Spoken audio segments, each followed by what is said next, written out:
Artificial intelligence के क्षेत्र में भारत रखने जा रहा है एक बहुत बड़ा कदम। भारत ऑर्गेनाइज करने जा रहा है इंडिया एआई इम्पैक्ट समिट 2026, जिसमें दुनिया भर के सभी देश शामिल होने वाले हैं। सीईओ शामिल होने वाले हैं, रिसर्चर, स्टूडेंट्स, यूनिवर्सिटीज के प्रोफेसर सभी शामिल होने वाले हैं। ये ग्लोबल साउथ का सबसे बड़ा समिट होने जा रहा है। 16 फरवरी से लेकर के 20 फरवरी तक कंडक्ट किया जाएगा। तो चलिए देखते हैं डिटेल्स क्या है। तो जो भी भाई, दोस्त, बहन, एस्पिरेंट इस प्लेटफॉर्म पे नए हैं, सब्सक्राइब जरूर कर लीजिएगा, क्योंकि यहां पर बेहतरीन लेक्चर्स हमेशा मैं आप लोगों के लिए लेकर के आता रहूंगा। तो चलिए देखते हैं कि न्यूज क्या है, खबर क्या है।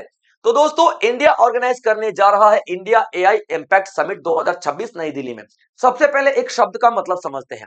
इम्पैक्ट, इम्पैक्ट का मतलब क्या होता है? प्रभाव। यानी कि ये आर्टिफिशियल इंटेलिजेंस के प्रभावों के बारे में डिस्कशन होगी इस समिट में, इस शिखर सम्मेलन में। अब देखिए, आर्टिफिशियल इंटेलिजेंस यानी कि एआई, इसका पॉजिटिव इंपैक्ट भी है और नेगेटिव इंपैक्ट भी है, यानी कि सकारात्मक प्रभाव भी है और नकारात्मक प्रभाव भी है।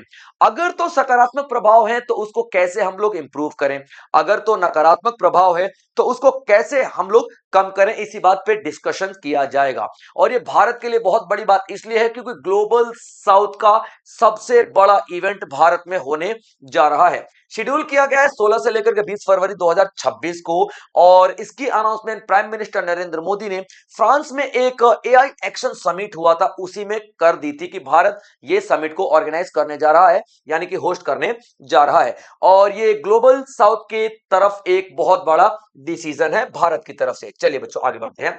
अब एआई इंपैक्ट समिट क्या है? ये एक high level multilateral global forum है, यानी कि एक ऐसी मीटिंग जहां पे देश विदेश से लोग आएंगे, देश विदेश से गवर्नमेंट्स आएंगी, सीईओज आने वाले हैं। तकरीबन 35,000 रजिस्ट्रेशन हो चुके हैं स्टार्टअप्स के, छोटी मोटी कंपनियों का, सभी को मिला के 35,000 रजिस्ट्रेशन हो चुके हैं। विजिटर्स की बात करें तो 1.5 लाख तक विजिटर्स आने वाले हैं। तो ये बहुत बड़ा एक इवेंट होने जा रहा है। और ऑर्गेनाइज कौन कर रहा है? तो माइटी कर रहा है। माइटी बोले तो ministry of electronics and information technology, और ये मंत्रालय किसके पास है? तो अश्विनी वैष्णव जी के पास है। अश्विनी वैष्णव जी के पास ये मंत्रालय आप लोगों को देखने के लिए मिलेगा। ठीक है बच्चों, वैष्णव जी के पास है। क्लियर अपन बच्चों? याद रखना, एक एक पॉइंट आप लोगों को याद रखना है, क्योंकि एक एक पॉइंट आप लोगों से एग्जाम में पूछा जाएगा। अब इस इवेंट में क्या किया जाएगा भाई साहब? यानी कि ये इवेंट एक प्लेटफॉर्म है। किस चीज का प्लेटफॉर्म है? जहां पे क्या किया जाएगा? पॉलिसी डिसाइड की जाएगी, रिसर्च डिसाइड किया जाएगा, इंडस्ट्री, गवर्नमेंट, ये सबके ऊपर फोकस किया जाएगा, बातचीत की जाएगी ताकि इनको इंप्रूव किस तरीके से किया जा सकते हैं। अब सबसे जो बड़ा पॉइंट होगा इस आर्टिफिशियल इंटेलिजेंस में के क्षेत्र में जो ये समिट है, कि भैया जो डिबेट होगी ना, डिस्कशन होगी, वो डोमिनेशन नहीं होगी, वो डेवलपिंग होगी। डोमिनेशन का मतलब क्या होता है? आर्मी की बात करें हम, इंटेलिजेंस, आर्टिफिशियल इंटेलिजेंस का, एआई का इस्तेमाल आर्मी में कर रहे हैं कि नहीं कर रहे हैं, किसी दूसरे देश पर अटैक करने के लिए कर रहे हैं कि नहीं कर रहे हैं, भैया ये तो डोमिनेशन हो गया, अपनी पावर को दिखाना हो गया। नहीं, हमें डेवलपमेंट के लिए करना है। जैसे कि हमें एग्रीकल्चर में इस्तेमाल करना है आर्टिफिशियल इंटेलिजेंस का, हमें रिसर्च में इस्तेमाल करना है एआई का। उसके बाद हम लोग देखेंगे हेल्थ के सेक्टर में एआई का इस्तेमाल करेंगे, एजुकेशन के सेक्टर में एआई का इस्तेमाल करेंगे, यानी कि हम लोग डेवलपमेंट के लिए इस्तेमाल करेंगे, ना कि हम लोग डोमिनेशन के लिए इस्तेमाल करने वाले हैं। ये सबसे बड़ा पॉइंट रखा है भारत ने अपनी तरफ से। ठीक है बच्चों, चलिए अब आप यहाँ पे क्या देखोगे, स्केल कितना बड़ा इवेंट होने वाला है। जैसा कि मैं आपको बता चुका हूं, 35,000 रजिस्ट्रेशन आ चुके हैं, 100+ कंट्रीज आने वाली है, 15 से 20 हेड ऑफ द गवर्नमेंट आने वाले हैं। हेड ऑफ द गवर्नमेंट का मतलब क्या होता है? प्राइम मिनिस्टर या फिर राष्ट्रपति। उसके बाद 50+ मिनिस्ट्रीज हैं, 40+ ग्लोबल सीईओज हैं। ग्लोबल सीईओज का मतलब बड़ी बड़ी कंपनी के चीफ एग्जीक्यूटिव ऑफिसर्स यहां पर आने वाले हैं, जैसे कि एनवीडिया हो गया, माइक्रोसॉफ्ट हो गया, गूगल हो गया, तमाम बड़ी बड़ी कंपनियों के सीईओज यहां पर आने वाले हैं। और तकरीबन 1.5 लाख विजिटर्स यहां पर आएंगे, यानी कि 1.5 लाख वो लोग आएंगे जो ऑब्जर्व करेंगे इस पूरे इवेंट को। उसके बाद आप देखोगे इसकी थीम क्या रहने वाली। थीम यानी कि किस एक लक्ष्य को लेकर के बातचीत की जाएगी। यहां पर ध्यान देना, तो यहां पे प्लेनेट, पीपल, प्लेनेट और प्रोग्रेस, 3 P की बात की जा रही है। यानी कि जब भी बात करना P3 याद रखना, P3 में सबसे पहले क्या देखेंगे भैया?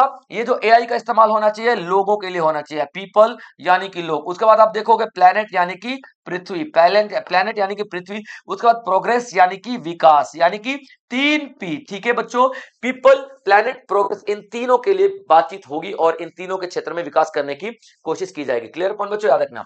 अब देखो लोग का मतलब क्या है, ह्यूमन सेंट्रिक होना चाहिए। ह्यूमन सेंट्रिक का मतलब क्या होता है, आर्टिफिशियल इंटेलिजेंस का इस तरीके से इस्तेमाल करो कि ह्यूमन डेवलपमेंट हो, यानी कि आप एजुकेशन में बढ़ावा दो, रिसर्च में बढ़ावा दो, स्किल्स में बढ़ावा दो, इस तरीके की चीजें आप लोग करो। उसके बाद आप यहाँ पे क्या देखोगे, इंक्लूसिविटी होनी चाहिए। इंक्लूसिव का मतलब क्या होता है, जो रूरल एरिया यानी कि ग्रामीण क्षेत्र के लोगों के लिए भी आर्टिफिशियल होना चाहिए, और उसके बाद शहरों के लिए भी होना चाहिए, वुमेन, महिलाओं के लिए भी होना चाहिए, यानी कि इंक्लूसिविटी, समावेशी लेकर के आओ, यानी कि समावेशी विकास होना चाहिए, किसी एक क्षेत्र का नहीं, सभी का इस विकास होना चाहिए, और उसमें आर्टिफिशियल इंटेलिजेंस का इस्तेमाल होना चाहिए। क्लियर पॉइंट बच्चों। उसके बाद देखो पृथ्वी, पृथ्वी का नुकसान नहीं होना चाहिए आर्टिफिशियल इंटेलिजेंस के चलते, उल्टा मदद होनी चाहिए। जैसे कि हमारे पृथ्वी में ग्लोबल वार्मिंग बढ़ रही है, उसका अंदाजा लगा के आर्टिफिशियल इंटेलिजेंस बता देगा कब बारिश, तूफान कब आने वाला है, कब क्या क्या चीजें आने वाली हैं, ये सब कुछ आपको बता देगा आर्टिफिशियल इंटेलिजेंस। और उसी और क्लाइमेट के क्षेत्र में हम लोग रिसर्च करेंगे with the help of AI, artificial intelligence की हेल्प से हम लोग रिसर्च करेंगे, अपनी थ्योरीज बनाएंगे, प्रैक्टिकल करने की कोशिश करेंगे, ताकि क्लाइमेट के क्षेत्र में हम लोग अच्छा कार्य कर सकें। उसके बाद प्रोग्रेस की बात कर लेते हैं। प्रोग्रेस जो होनी चाहिए वो इक्विटेबल होनी चाहिए, इक्विटेबल ग्रोथ होनी चाहिए। इक्विटेबल ग्रोथ और डेवलपमेंट यानी कि बराबरी का, यानी कि सभी, ग्रामीण हो गए, शहर हो गए, महिला हो गए, पुरुष हो गए, मार्जिनलाइज, सब भी बराबर पे ग्रोथ करें और उसमें एआई का इस्तेमाल हो। क्लियर बच्चों, यहाँ पे याद रखें, ये सारे के सारे टारगेट जो हैं रखे गए हैं। अब स्ट्रेटेजिक इंपॉर्टेंस क्या है, यानी कि महत्व क्या है इस इवेंट का। अब देखिए ये इवेंट इतना ज्यादा इंपॉर्टेंट है कि ये इवेंट ने एकदम से भारत की छवि को बदल के रख दिया है। आप देखोगे यहाँ पे कि ये पहला ग्लोबल एआई समिट है जो कि डेवलप कंट्रीज में हो रहा है, यानी कि जो विकासशील देश है ना, सारे के सारे विकासशील देशों में पहली बार किसी विकासशील देश में इतना बड़ा इवेंट ऑर्गेनाइज किया है। क्लियर बच्चों। उसके बाद आप यहाँ पे देखोगे कि भारत जो है ग्लोबल साउथ का लीडर बन के सामने आ रहा है। तो global south leadership in governance, यानी ग्लोबल साउथ का लीडर बन के भारत यहां पर देखोगे कि इस आर्टिफिशियल इंटेलिजेंस को जो हम डेवलप करने की बात कर रहे हैं, ये कंटिन्यू करेगा। क्या कंटिन्यू करेगा, ध्यान से सुनिएगा। G20 ने एक मिशन लिया था कि एआई प्रिंसिपल यानी कि आर्टिफिशियल इंटेलिजेंस को हम अपने सिद्धांतों पर चलाएंगे। तो ठीक है, भारत बोल रहा है हाँ यार, उसको हम लोग क्या करेंगे, कंटिन्यू करेंगे आपके इस सिद्धांतों को। उसके बाद यूनाइटेड नेशन हो गया, और उसके बाद ग्लोबल पार्टनरशिप फॉर एआई हो गया। ये भी है, रिजोल्यूशन लिया गया था यूनाइटेड नेशन के द्वारा, इसको भी हम लोग आगे बढ़ाएंगे।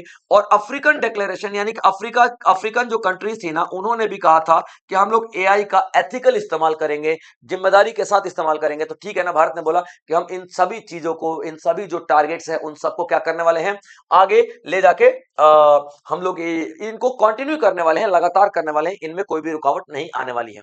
अब देखोगे 7 चक्र, 7 चक्र के ऊपर काम करेगा। आपने 3 सूत्र देख लिए, 3 सूत्र आप लोगों ने देख लिए। तो भाई यहाँ पे पीपीपी मैंने आपको बताया था, पीपीपी ये क्या है, ये 3 सूत्र है, 3 सूत्र है। तो 3 सूत्र आप लोगों ने देख लिए। अब आप 7 चक्र देखोगे।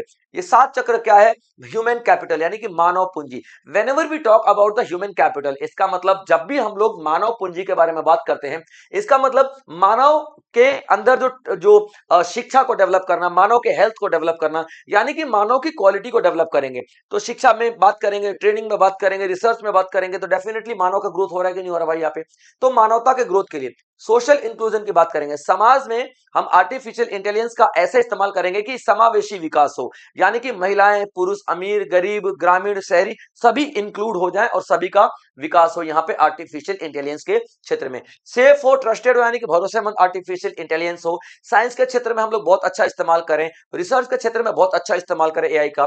क्लाइमेट रेजिलियंस, क्लाइमेट यानी कि मौसम से रिलेटेड बहुत अच्छा आर्टिफिशियल इंटेलिजेंस का इस्तेमाल करें कि भैया हमको एआई बता दे कि भैया 4 दिन बाद बारिश होने वाली, 6 दिन बाद बारिश होने वाली है, जंगल जिस तरीके से कट रहे हैं, जिस पैटर्न पे 10 साल बाद यहाँ पे जंगल ही खत्म हो जाएंगे, ये सब कुछ हमको एआई बता दे। उसके बाद डेमोक्रेटाइजिंग एआई रिसोर्सेज, यानी कि देखो एआई जब अपने रिसोर्स इकट्ठे करेगा ना, एआई जब रिसोर्स इकट्ठे करेगा ना, तो केवल और केवल बड़ी बड़ी कंपनियों को, केवल बड़ी कंपनियों को टारगेट ना करे, केवल बड़ी कंपनियों को टारगेट ना करे, वो छोटे छोटे स्टार्टअप्स को भी टारगेट करे। क्या, वो छोटे छोटे स्टार्टअप्स को भी टारगेट करे। ठीक है, जो स्टार्टअप्स को भी टारगेट करे, याद रखना, ये सिर्फ और सिर्फ बड़ी कंपनियों को टारगेट ना करे। और इसके अलावा आर्टिफिशियल इंटेलिजेंस का जो हम इस्तेमाल करें वो इकोनॉमिक डेवलपमेंट के लिए करें, सोशल गुड के लिए करें, सोसाइटी की भलाई के लिए करें। करें। तो ये बहुत बड़ा एक इवेंट आप लोगों को दिखाई देगा। इसके अलावा आप देखोगे माइटी ने एक यूआई प्रोग्राम चलाया है। माइटी ने एक यूआई प्रोग्राम चलाया है जिसमें 13 साल से लेकर 21 साल तक के बच्चे हिस्सा ले सकते हैं, या यूं कह लो एक कंपटीशन है, यूं कह लो एक कंपटीशन है। और इस कंपटीशन में क्या किया जाएगा, दुनिया की जो रियल प्रॉब्लम्स होंगी ना, रियल वर्ल्ड प्रॉब्लम्स होंगी ना, उसको सॉल्व करने के लिए बुलाया जाएगा with the help of AI, artificial intelligence के इस्तेमाल से दुनिया की बड़ी बड़ी रियल प्रॉब्लम्स को कौन सॉल्व कर सकता है। तो रजिस्ट्रेशन करेंगे जिनके पास सॉल्यूशंस होगी, जैसे कि अनएम्प्लॉयमेंट हो गया, इसको खत्म करना है, गरीबी होगा, इसको खत्म करना है, कोई बहुत बड़ी बीमारी होगी, उसको खत्म करना है। आपकी मर्जी है, किसी भी समस्या को सॉल्व करने का तरीका आपके पास है, तो आप फॉर्म भर सकते हो, जाके पार्टिसिपेट कर सकते हो। यहां पे डेमो डे डिसाइड किया जाता है, डेमो, ठीक है, याद रखना डेमो डे। जब डेमो डे आएगा ना, तो आप जाके अपना डेमो दे दो कि भैया हमने इस प्रॉब्लम का ये सॉल्यूशन निकाला है। जीतने वाले को कितना मिलेगा भैया, 85 लाख रुपए मिलेगा। और याद रखना कि ये केवल इंडिया की बात नहीं है, ये ग्लोबल लेवल पे बात हो रही है। ये क्या हो रही है भाई साहब, तो ये ग्लोबल लेवल पे बात हो रही है, ग्लोबल लेवल पे बात होगी। क्लियर बच्चों, चलिए आगे देख लेते हैं फोकस क्या रहने वाला है इस इवेंट में, डिबेट और डिस्कशन का। सबसे पहले देखो, रिस्पॉन्सिबल और एथिकल एआई होना चाहिए, यानी कि एआई काफी जिम्मेदारी से इस्तेमाल करो और मोरल वैल्यू का सम्मान करो, नैतिकता के साथ इस्तेमाल करो। अब देखो जाहिर सी बात है, एम्प्लॉयमेंट तो जाएगी, आर्टिफिशियल इंटेलिजेंस आएगी तो एम्प्लॉयमेंट यानी कि नौकरियां तो जाएंगी, बेरोजगारी बढ़ेगी। तो आपको बेरोजगारी नहीं बढ़ाना है तो आपको रीस्किलिंग करना पड़ेगा, यानी कि लोगों को स्किल्स यानी कौशल देना पड़ेगा, उनको ज्ञान देना पड़ेगा बहुत सारा। एल्गोरिथम जो है आर्टिफिशियल इंटेलिजेंस का, वो भेदभाव नहीं करने वाला होना चाहिए। उसके बाद energy intensive nature of AI होना चाहिए, यानी कि एनर्जी को बढ़ावा देने वाला एआई का नेचर होना चाहिए। उसके बाद आप देखोगे हेल्थ के सेक्टर में, education, agriculture, governance, public services, इन सारे क्षेत्रों में हम लोग एआई का बढ़ावा देखेंगे। उसके बाद आप देखोगे कि भारत को क्या मिलने वाला है ये इवेंट करके, भारत को क्या मिलने वाला है, यानी भारत का क्या क्या फायदा होने वाला है। तो बच्चों सबसे पहले भारत जो है एक नॉर्म सेटर बन जाएगा, यानी कि नॉर्म का मतलब रूल बनाने वाला बन जाएगा देश, रूल बनाने वाला देश, क्योंकि इतना बड़ा इवेंट ऑर्गेनाइज कर रहा है, सक्सेसफुल भी होगा डेफिनेटली, नो डाउट। तो अगर सक्सेसफुल हो जाए तो भाई पूरी दुनिया के सामने एक मैसेज जाएगा कि भैया लीडर बनने के काबिल है भारत, और इसीलिए तो भारत ने इतनी सफलता हासिल किया है। तो एक नॉर्म सेटर यानी कि रूल सेटर बन जाएगा भारत, रूल सेट करने वाला। उसके बाद आप यहां पे देखोगे कि इमेज बन जाएगी भारत की एक टेक्नोलॉजी लीडर के रूप में और ग्लोबल साउथ के लीडर के रूप में। उसके बाद भारत ने जो अपना लक्ष्य रखा 2047 तक विकसित भारत बनने का, डेवलप इंडिया बनने का, इस लक्ष्य की प्राप्ति भी भारत इजीली कर सकता है। यही वजह भाई साहब कि भारत क्या चाहता है कि भैया उसके देश में जो आर्टिफिशियल इंटेलिजेंस एआई का इस्तेमाल हो, इंक्लूसिव हो, सस्टेनेबल हो, पीपल सेंट्रिक हो और सबका विकास होता चले। तो दोस्तों ये था आज का सेशन। आई होप आप लोगों ने नोट्स बनाए होंगे। हाँ, स्पीड थोड़ी ज्यादा थी, नोट्स नहीं भी बनाए होंगे तो थोड़ा स्पीड कम करके एक बार और देख लेना, नोट्स बना लेना, क्योंकि इस तरीके के बेहतरीन लेक्चर्स में आप लोगों के लिए लेकर के आता रहूंगा। तो तैयारी टाइम्स के ऑफिशियल यूट्यूब चैनल को सब्सक्राइब करना बिल्कुल ना भूले बच्चों। जय हिंद।